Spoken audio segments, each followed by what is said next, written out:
Another Code is a duology that I feel quite strongly about. It was created by a developer whom I respect greatly by the name of Cing. I made a whole video on them and all of their games, but the short of it is that they were a studio that predominantly made adventure games, including Hotel Dusk, Room 215. They're no longer around, as towards the end of their existence all of their games were commercial flops, with the rights to both the Another Code games and the Hyde games now solely belonging to Nintendo. I really wasn't expecting to see any of these games ever again, but somehow both Another Code games ended up getting a remake developed by ArcSystemWorks, with both Kanazaki and Suzuki returning to work on it. It's been a few weeks since their release, and I've since had plenty of time to look back on them and collect my thoughts, so I feel like that's a good enough excuse to talk about them. This video will be spoiler free, however I will be making lots of comparisons between the originals and the remakes, so I highly suggest watching their respective segments in my Cing video.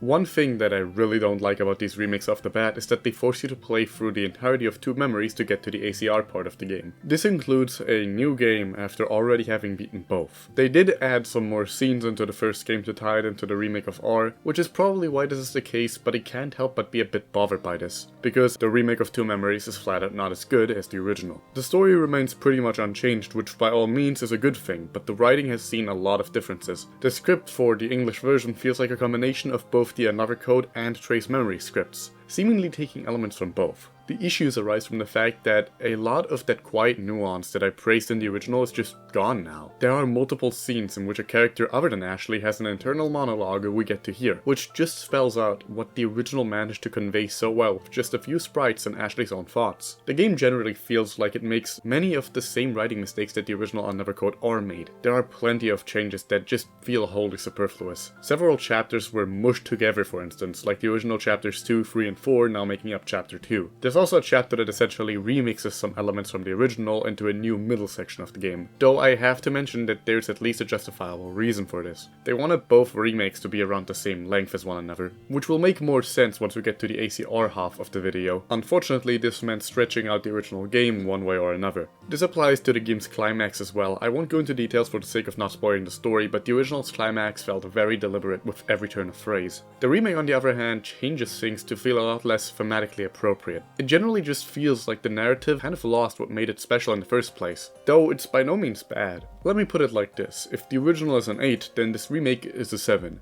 I just wish I could say the same about the visuals. Neither the original nor R are games I would in any way consider to be pretty, but they have a unique aesthetic, helped by Kanazaki's wonderful visual direction, and despite him returning as art director, these remakes just don't look good. Several characters had their designs revamped, including Ashley, whom I think looks great, but unfortunately I really can't say the same about the others. Their designs look solid in Kanazaki's artwork, albeit with the exception of one, whose redesign I really dislike, as it kind of misses the point of what the original one was all about. But the models themselves just look off. I'll just come out and say it, they look like they belong in Pokemon Go. This is made even weirder by the fact that some characters look pretty much identical to their original counterparts, and unfortunately the environments don't fare much better. The textures can look downright awful, and the game generally just isn't very pleasant to look at. ArcSystemWorks has been using Unreal Engine to create pretty cel-shaded games for years now, so it's not like they couldn't have done something similar for this one, especially since it's not like the Switch can't handle the engine. I need you to understand that Yoshi's Crafted World runs on Unreal 4. Ultimately, it's just a matter of laziness. ArcSys made this game using Unity, which is fine on its own, it's just that it feels like they didn't invest much effort into it. What I'm trying to get at is that the game doesn't just look like shit, but also has some really weird performance hiccups. Every time a mirror is on screen, the game stutters a little. It jitters and freezes for a second every time you pull up the DAS. Lastly, I want to talk about the gameplay. Obviously, since this isn't a DS game anymore, lots had to be changed. The map was altered completely, and I actually prefer the new layout, and the game now takes place from an over-the-shoulder perspective. Both of these are changes that I actually quite liked. Though there is one problem I did have. The camera is way too close to Ashley's back, and because of that it can oftentimes happen that she obstructs the view to some puzzle elements, which can sometimes be a serious pain in the ass as they're only shown as interactable when in the camera's direct view. To mitigate this, they added a new exploration assist feature that can be toggled with the left stick. It basically just gives you an arrow telling you where to go. Funnily enough, this is an issue prevalent primarily in 2 memories, as I barely had that problem in R. The puzzles themselves are what really disappointed me, if I'm being honest. Of course, I didn't expect them to be able to recreate the extremely clever puzzle design of the original without the hardware it was explicitly built for, but the replacements just aren't even close to as well thought out.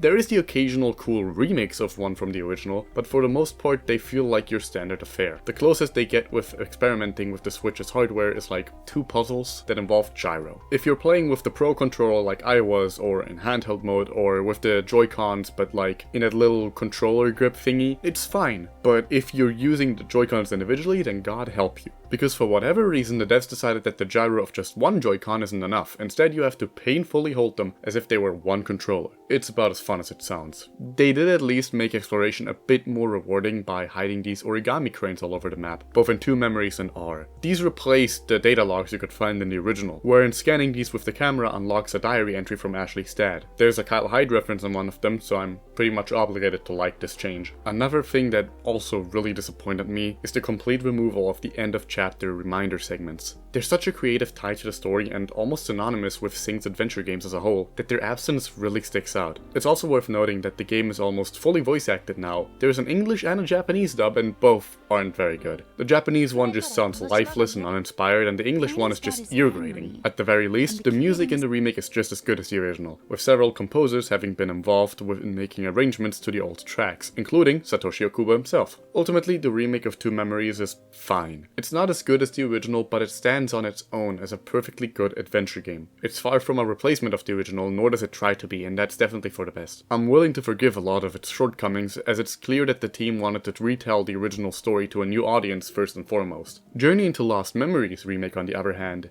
is a lot more interesting to talk about. So with the remake of 2 Memories being largely the same as the original, I really didn't expect the remake of ACR to be any different, but man, this thing threw me for a loop. Right off the bat, there's so many differences, both minor and major, that it's hard to keep track of all of them. Gameplay wise, R is almost identical to 2 Memories in this remake, with the only real difference being the game having different kinds of puzzles for obvious reasons. But story wise, it's a very different approach. At first I was pretty put off by this, truth be told. There's some minor things like Dan and Janet being black now, or Mike's name being changed to Ian, or Sam just not existing at all, which honestly just confused me, though these changes ultimately didn't matter. I'm willing to give the blackwashing a pass, as the characters didn't particularly matter much in the original, past some minor scenes, so it was probably done to add variety to what is otherwise an all-white cast. Well, excluding Ashley herself, I guess. It didn't really make sense for there to not be any multicultural people to begin with, as Lake Juliet geographically has to be in California. The latter examples though, as well as some others, I just don't get. I know I made a joke about how you could completely remove Sam from the game in the Cing video, and that's precisely because that's what they did here. Next to this though, there's a bunch of bigger changes that actually change the narrative in major ways. Several scenes like the cook-off at the beginning of the game play out very differently, with the remake taking the time to introduce characters that in the original wouldn't have been introduced until the final chapter. And then there's some characters like John Smith and Ryan who had their characterization changed in major ways as well. At first I hated this, but the joke's on me because the game actually goes somewhere with these changes. See, the original Another Code R was setting up for an eventual 3rd game starring this game's protagonist Matt. That game never happened, so major elements of this game's plot remained completely open. The remake actually takes the time to tie up those loose ends in a way that feels completely natural. The final act then completely breaks off from the original story and builds its own. And honestly, it's much better for it. It's thanks to these changes that I ended up really easing up on the new character designs. Because after all, it's not the same story, so why should the characters look the same? God knows Ashley doesn't. In general, I'd argue that the story is all around much better told than the original. The constant talking in circles that plagued the original, while still there sometimes, is significantly reduced, and every single filler arc like Matt getting sick has just been removed entirely. Thanks to this, the game got shrunk down from 10 hours to just 5, and I'm very happy for that. It helps make the story feel concise and clean in a way that the original needed to be but failed to. This removal of unnecessary bloat applies to a lot of the puzzles as well. While things like the TAS, or in this game the RAS, puzzles are still present, they're much simpler and there's way fewer of them until the end of the game. I appreciate the latter, but the former had me quite disappointed. The most creative they get is making you tilt the controller into any given direction and giving you a time limit, and I can't help but feel like they should have done more. Maybe they could have done something like making you turn the controller on its side to turn the minus into an eye or something. The water testing kit that you had to use like 5 times in the original has also been completely replaced. Now you just take a picture of the water and align the atoms or whatever this is. You only do this once, which is nice.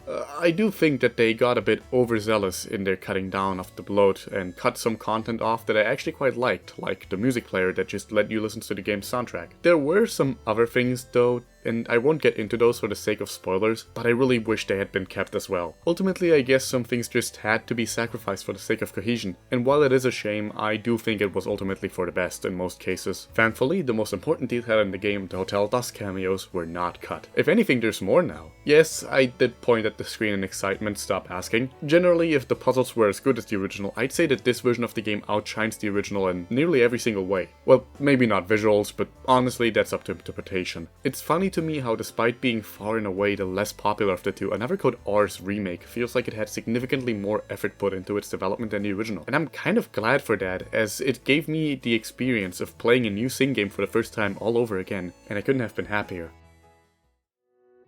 So, what's the verdict? Is another Code Recollection worth it? Absolutely, if you ask me. Be it for new players or people who already love the originals, I genuinely think there's plenty here for both to appreciate. It sucks that this game doesn't have the visual fidelity it deserves and was released at what is quite possibly the worst time to release a niche video game imaginable, because it probably means that this game will end up a commercial failure. I want it to succeed, because despite all of my misgrievances with it, I would genuinely love to see this team bring back Hotel Dusk as well. But as it stands, I'm happy to see that Cing's legacy has not been forgotten. It's clear to me that both Suzuki and Kanazaki still care about this small world they've created, and I hope that one day we'll be able to see them work together again on an all-new game in it. Until then, I hope you have a fantastic morning, day, evening, or night. Cheers.